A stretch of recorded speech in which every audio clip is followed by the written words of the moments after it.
Shalom, salam sehat buat kita semua. Video ini menjelaskan tentang pembahasan latihan soal tema 7 subtema 1 halaman 108 sampai dengan 110. Namun sebelumnya, bagi yang belum subscribe, silakan tekan tombol subscribe dan lonceng notifikasinya agar tidak ketinggalan video-video selanjutnya.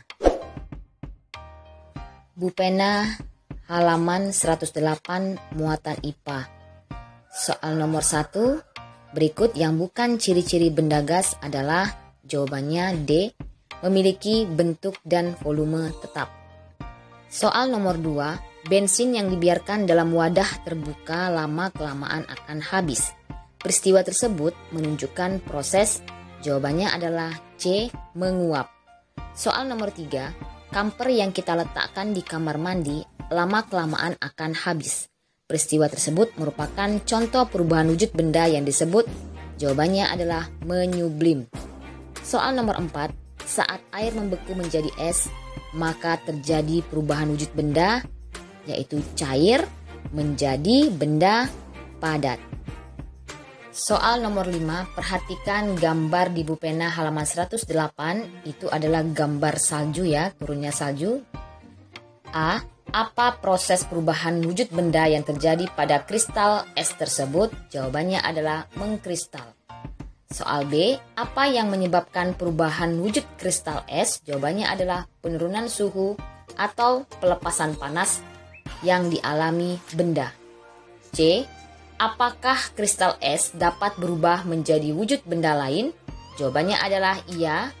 Kristal es dapat berubah wujud benda lain yaitu mencair apabila diletakkan pada suhu ruang atau suhunya mengalami kenaikan.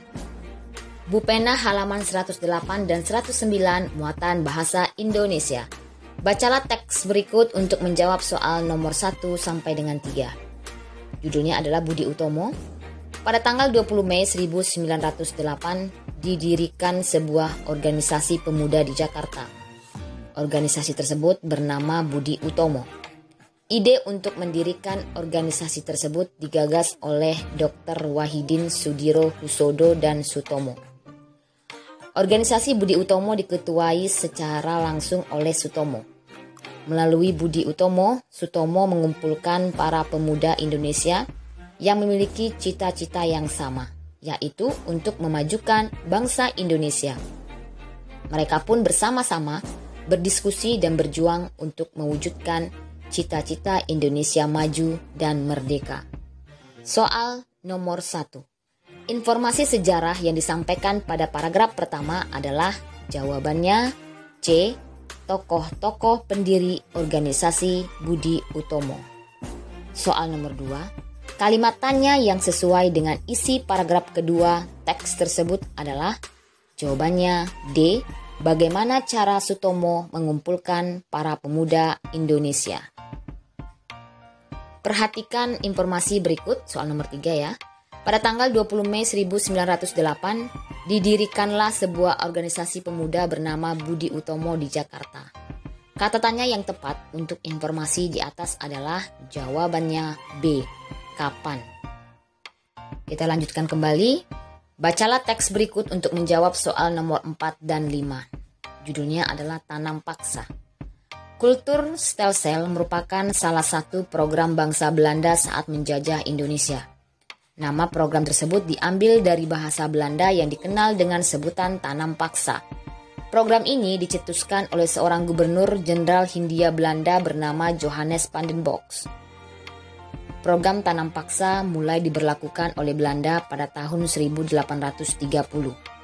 Puncak perkembangan program ini terjadi pada tahun 1850. Pada saat itu, hasil tanam paksa tersebut mencapai jumlah tertinggi. Hal itu pun membuat pemerintah Belanda memperoleh keuntungan yang sangat besar.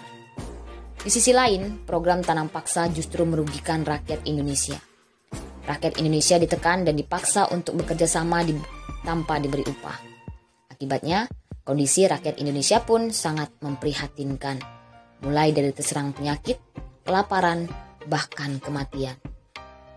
Soal 4A, informasi penting apa yang disampaikan pada paragraf pertama? Jawabannya adalah program kultur Stelsel.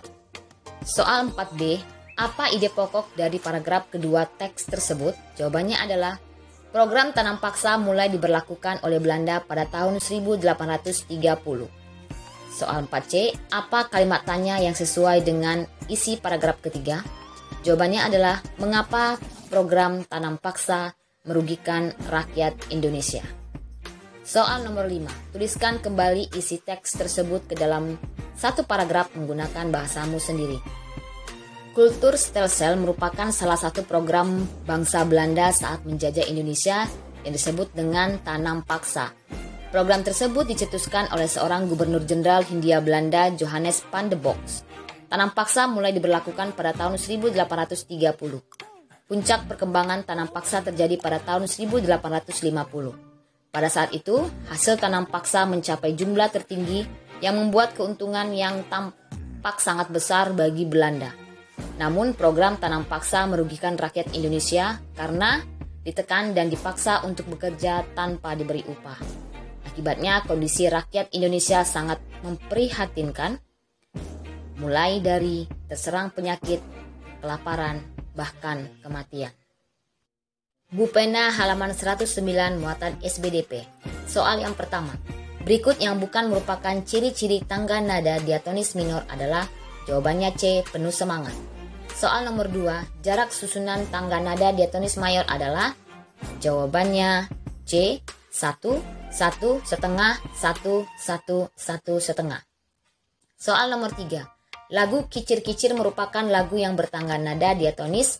Jawabannya adalah mayor. Soal nomor 4, tuliskan dua lagu daerah yang menggunakan tangga nada minor. Jawabannya adalah Bubui Bulan dan Es Lilin. Soal nomor 5, jelaskan perbedaan lagu bertangga nada mayor dan minor. Jawabannya adalah tangga nada diatonis mayor memiliki jarak 1, 1 setengah, 1, 1, 1 setengah dengan Do sama dengan C. Sedangkan tangga nada diatonis minor memiliki jarak 1 setengah, 1, 1 setengah, 1, 1 dengan Do sama dengan A. Bu Pena halaman 110 muatan PPKN. Soal nomor 1. Sikap yang harus dikembangkan dalam masyarakat yang beragam seperti Indonesia adalah? Jawabannya C, saling menghargai perbedaan dalam keberagaman. Soal nomor 2, Lani berasal dari suku Jawa. Saat ada pagelaran budaya di sekolah, Lani dan teman-teman diminta untuk menampilkan tarian pendet dari Bali. Sikap Lani yang sesuai dengan upaya melestarikan budaya nasional adalah? Jawabannya bersedia untuk menampilkan tarian pendet dari Bali. Soal nomor 3, peristiwa sejarah yang berhasil menyatukan pemuda Indonesia dari suku dan budaya yang berbeda adalah? Jawabannya Sumpah Pemuda. Soal nomor 4, jelaskan faktor-faktor yang menjadi penyebab adanya keberagaman dalam masyarakat di Indonesia. Jawabannya adalah yang pertama, faktor letak geografis negara Indonesia yang dilalui garis khatulistiwa berada di antara benua Asia dan Australia serta antara Samudra Pasifik dan Samudra Hindia. Dengan demikian, Indonesia terletak di jalur persimpangan transportasi dunia. Yang kedua, faktor sejarah Indonesia yaitu adanya percampuran budaya asing akibat kedatangan bangsa penjajah yang cukup lama dan berbaur dengan masyarakat sehingga tercipta budaya baru. Yang C atau yang ketiga, faktor keberagaman penampakan alam di Indonesia karena wilayah Indonesia terdiri atas pulau-pulau yang mengakibatkan masyarakat antar pulau sulit berhubungan satu sama lain. Soal nomor 5, tuliskan masing-masing 3 suku yang berasal dari tiap pulau besar di Indonesia. Yang pertama adalah Pulau Sumatera. Contoh suku yang ada di Pulau Sumatera adalah suku Aceh, suku Gayo, dan suku Minangkabau. Yang kedua Pulau Jawa, terdapat suku Betawi, suku Jawa, dan suku Sunda. Kemudian Pulau Kalimantan terdapat suku Dayak, suku Kutai, dan suku Banjar. Yang keempat, Pulau Sulawesi terdapat suku Makassar, suku Bugis, dan suku Mandar. Yang kelima, Pulau Papua terdapat suku Asmat, suku Dani, dan suku Bintuni. Bu Pena halaman 110 muatan IPS. Soal nomor 1. Potensi Indonesia yang menarik bangsa asing untuk singgah kemudian menjajah adalah? Jawabannya B, rempah-rempah. Soal nomor 2, organisasi yang menandai kebangkitan nasional adalah jawabannya D. Budi Utomo. Soal nomor 3, perjuangan rakyat Maluku yang dipimpin oleh Sultan Ternate pada tahun 1533 diberlakukan untuk mengusir bangsa, jawabannya adalah Portugis dari Maluku. Soal nomor 4, apa saja faktor internal dan eksternal yang memengaruhi kebangkitan pergerakan nasional di Indonesia? Jawabannya adalah faktor internal, yaitu penderitaan rakyat akibat penjajah. Yang kedua, lahirnya golongan-golongan terpelajar dan cendekiawan. Yang ketiga, sejarah kejayaan hidup kerajaan-kerajaan Indonesia di masa lalu. Faktor eksternalnya adalah meliputi yang pertama, kemenangan Jepang atas Rusia dalam perang tahun 1905. Yang kedua, masuknya paham baru seperti nasionalisme dan demokrasi. Dan yang ketiga, kebangkitan nasional negara-negara tetangga seperti India dan Filipina. Soal nomor 5 muatan IPS, buatlah perbandingan dari beberapa sifat pergerakan nasional dari tahun 1900-an hingga tahun 1930-an. Jawabannya adalah terdapat pada tabel berikut. Pada periode 1900-an itu disebut masa kebangkitan nasional. Babak baru perjuangan bangsa Indonesia melalui organisasi di bidang pendidikan, politik, ekonomi maupun sosial budaya. Sedangkan pada tahun 1920 sampai 1927 disebut masa radikal. Karakteristik organisasinya adalah pergerakan politik menggunakan taktik non-kooperatif yang keras terhadap penjajah, kemudian mendorong semangat kebangsaan dan persatuan melalui rapat-rapat umum, surat kabar, dan lembaga pendidikan. Sedangkan pada tahun 1930-an itu disebut masa moderat. Karakteristik organisasinya adalah pergerakan politik menggunakan taktik kooperatif dengan penjajah dan memperjuangkan kepentingan rakyat dengan mengirimkan wakil-wakilnya dalam Dewan Perwakilan Rakyat atau disebut Volksrat. Sedangkan contoh organisasi pada tahun 1900-an adalah Budi Utomo, Sarekat Islam, Indes Partij, dan Muhammadiyah. Sedangkan contoh organisasi pada tahun 1920 sampai 1927 yaitu Perhimpunan Indonesia, Partai Komunis Indonesia, dan Partai Nasional Indonesia. Dan yang terakhir adalah pada tahun 1930-an contoh organisasinya adalah Parindra dan Gerindo. Demikianlah pembahasan soal kita pada hari ini. Terima kasih. Salam.